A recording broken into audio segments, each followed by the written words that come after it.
When he said that, I remember specifically thinking, I'm walking out of here. I'm walking out of here. I'm out of the handcuffs. He doesn't really know if I've committed a crime.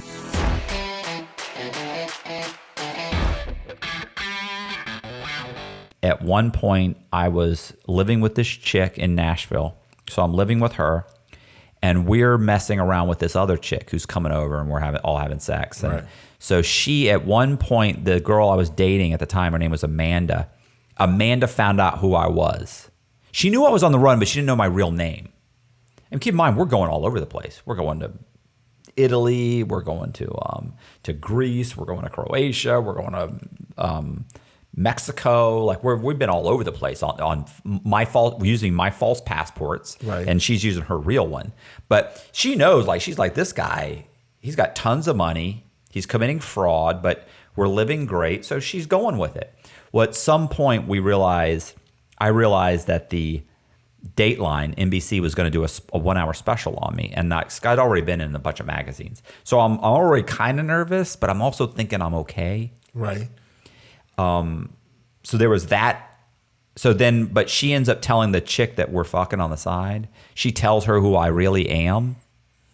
And that girl called the Secret Service and turned me in. And they raid. Well, they were waiting for me. One day I pull up at my house and they just, get on the ground. That was horrible. That was the arrest for. That was my final. That was the arrest that never got let back out. Yes. You're talking about the one where I got arrested in the bank. The bank. And then they let you go. Yeah, that arrest Well, you explained your way out of it. Yeah, but they didn't arrest me as Matt Cox. They arrested me as Gary Sullivan. That's right. So I was at the bank. I had borrowed like $1.3 million on a couple houses in Columbus, South Carolina. I remember this now. It's called that happens, Gary Sullivan. That happens. I mean, right, Colby? You know what I'm saying. Like if you had a dime every time. So I was in the bank and I used to go into the bank and I would pull out money out of just various accounts. I probably had, I don't know how many I had, 8 or 10 accounts.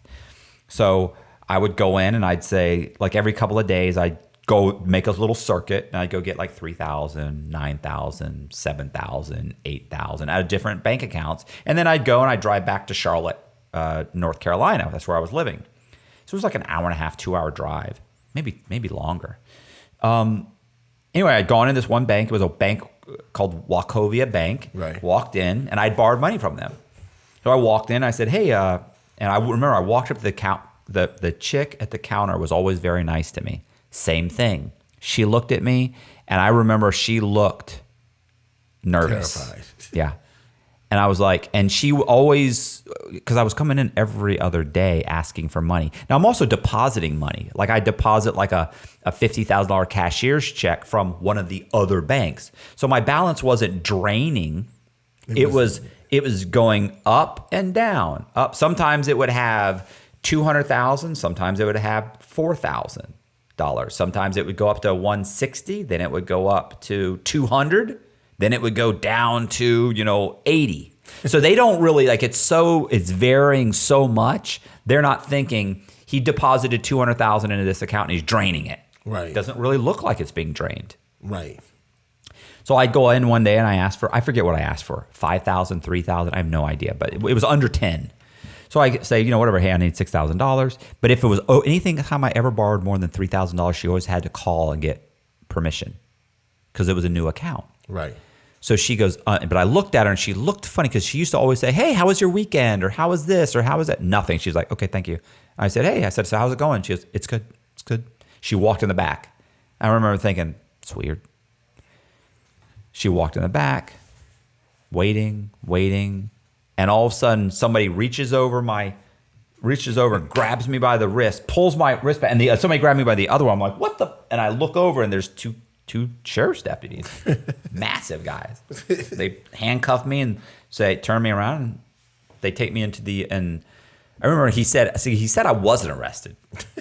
He goes, you were not under arrest. You were being detained. I'm in handcuffs, and you took me in the back room, and I can't walk away. I don't care what you're calling it. I was just arrested. It's an arrest. So they said, we're waiting for an investigator to come down here. And I remember thinking, because I was being, The Secret Service was looking for me and the FBI was looking for me at that time. I remember thinking that it was the FBI for some reason was coming. Because he said like investigator or detective or something. Right. And I didn't know. At that time, I was a novice and I didn't really know the difference between those roles. Even though, like the FBI will call you an investigator. They'll call their guys because they do have FBI investigators. Right. And those investigators are people that have been deputized into the FBI who are actually local people. Right. So you could be a local narcotics officer and be deputized into the DEA, and they won't call you a DEA agent, they call them a DEA investigator. Right. And they're paid by the DEA. Right. To help them with certain cases. Right. So he said investigator, but at that I knew nothing. Right. Investigator was just no different than officer, agent, detective. They're all the same. Right. So I'm waiting for the FBI guy to walk in. This guy walks in later. He comes in and he walks in 5 minutes later. The police station was right up the street. He walks in and he says, hi, Mr. Sullivan. My name is, and he said, Mr. Sullivan. So when he said, the cops had been saying Mr. Sullivan, but I don't know if they're fucking with me or not. He walks in and says, Mr. Sullivan. And I'm thinking, oh, okay. These guys think my name is Gary Sullivan. I'm okay. That's what you're thinking. Yeah, I'm thinking this may be okay. And the guy says, hey, look, obviously the reason we detained you, I even asked, I said, well, so why am I under arrest? He goes, well, you're not under arrest, you're just detained. And I remember showing my handcuffs going, hey, you see my handcuffs? I said, I feel like I'm under arrest. And he goes, oh, no, we can take those off. He goes, take those off him. And I thought, I just got out of the handcuffs. Not that I could run or anything. These guys are massive. These guys would chase me down in a second. So it'd be like two greyhounds chasing down like a little poodle. Or a rabbit. No, a rabbit could get away from a couple of greyhounds. So I'm built like a little tank. Like I'm more like a chihuahua. I've tiny little legs, like a little chihuahua trying to outrun two greyhounds. Right. These guys are a big guy. Like they're way bigger than me. So I remember thinking, okay, I just got out of the handcuffs, and the guy goes, so the reason you've been detained is because he said apparently you've borrowed 3 mortgages on this house. And he named the house like on Holloway Drive or whatever the name. I forget the street. On this house, and I looked at him and I go, "Is that illegal?" Because he obviously one of the places I borrowed the money from was Wachovia. They know they got a mortgage on it, right? So I already know everything you know. And I go, "Is that illegal?" And the cop goes, "I don't know." He said, "I'm still waiting for the district attorney to call me back." And when he said that, I remember specifically thinking, "I'm walking out of here. I'm walking out of here. I'm out of the handcuffs. He doesn't really know if I've committed a crime." Everything that Wachovia, I'm already like, I end up, but here's the worst thing about that. The thing that had me the most anxious was that he said you have 3 mortgages on this property. I had like 6 mortgages on the property. So I didn't know which mortgages. Wachovia. So as I'm talking to him, he somehow or another, I end up coaxing him into telling me who the other mortgage company or the other banks were. Right. And one was like SunTrust. One was Wachovia, SunTrust, and the other one was like a Fieldstone Mortgage. So he's like, why do you have? So he actually gets the head of Wachovia's fraud department on the line. And this guy's on the line with him, and we're arguing back and forth. And he's like, well, why do you have 3 mortgages? I'm like, I don't know. That's what the loan officer here told me to do. She said she could only give me so much money.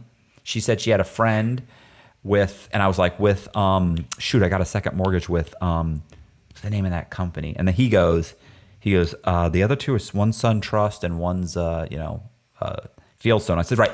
Second mortgage was Fieldstone, because SunTrust did a whole bunch of home equity lines of credit at that time. Right. So I like SunTrust did. So I didn't say SunTrust. So it makes sense. Like, and that HELOC, does that appear as a mortgage on the house? It appears as a lien. A lien, that's right. Okay. So it's a HELOC, a lien, because it's like a big credit card. Right. It's not like it's fixed rate or anything. They do have the terms written down. It's like a mortgage document. So anyway, but the guy at Wachovia knows this is all bullshit, but the cop doesn't. And the guy in Wachovia is in like L.A. So I'm explaining. I got one on the phone. The guy on the phone is in like Los Angeles and Wachovia in Los Angeles. He's mad though. He's furious. Okay. He knows this is a scam, and the cop's saying, "Well, no, wait a minute. We don't really know what happened here." And he's like, "It's fraud. That's what happened." I'm thrilled. It's only 3 mortgages.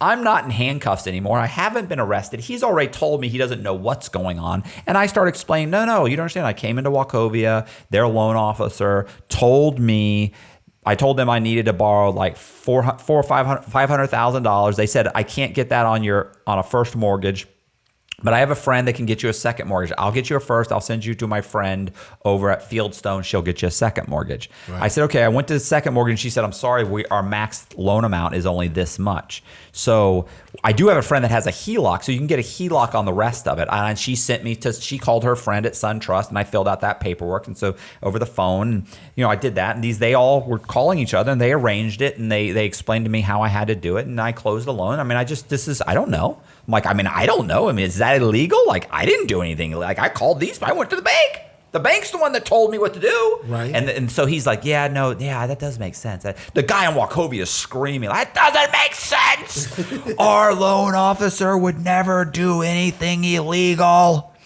And so, but you know what really got me to walk out of there was when he said, it's a scam. Look at his ID. I'd actually gotten a real ID from the DMV, South Carolina Department of Motor Vehicles, in the name of Gary Sullivan. So I actually have an ID in the name of Gary Sullivan. And so the guy in Wachovia says, so it's a real issued ID. Right. So the guy in Wachovia is telling him, the detective or the investigator, listen, he's running a scam. He's using a fake ID. The first 3 letters are like 000. Now, it just so happens that in South Carolina, their IDs start with 000. And he says to him, no, it's a real ID. Our IDs start with 000. And I lean in and I go, oh, come on, bro. Now I'm not Gary Sullivan? Come on, man. What are we doing here? The nerve. What are we doing? And he goes, I know, Gary. I know. So now even he's thinking, this guy is off the hinges. He doesn't know what he's talking about. I've handcuffed this guy. It sounds like the bank did something wrong. Like, why? I'm hassling this poor guy now. So he lets me follow him. Now the guy on Wachovia is yelling so loud. He ends up telling him, look, you need to lower your voice. I don't even know what I could charge this guy with. I'm going to bring him downtown. We're going to fill out a police report. I'm waiting for the district attorney to call me back to figure out what's going on, and I'll get back with you. And he hangs up.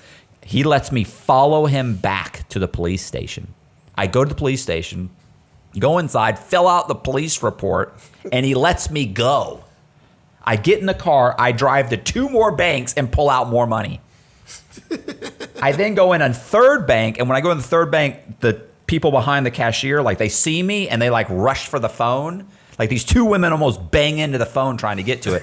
And I remember thinking, I like stopped, and I'm like looking around, and I went, yeah, I don't want to talk to that detective again.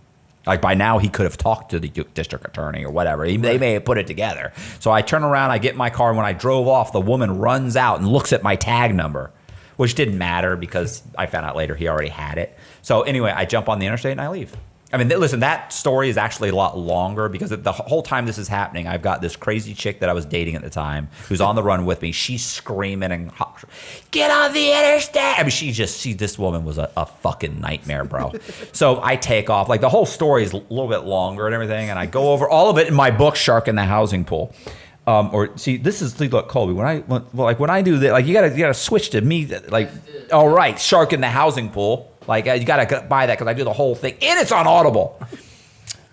Yeah, bro, like, that's hilarious. Like, that story. That is, I remember that. Listen, and then it hit the newspapers. Oh, bro, it hit the newspapers. Like, when it hit the newspapers, like, it was that like, whole story. The whole. Well, I mean, they basically are like, look, the locals actually.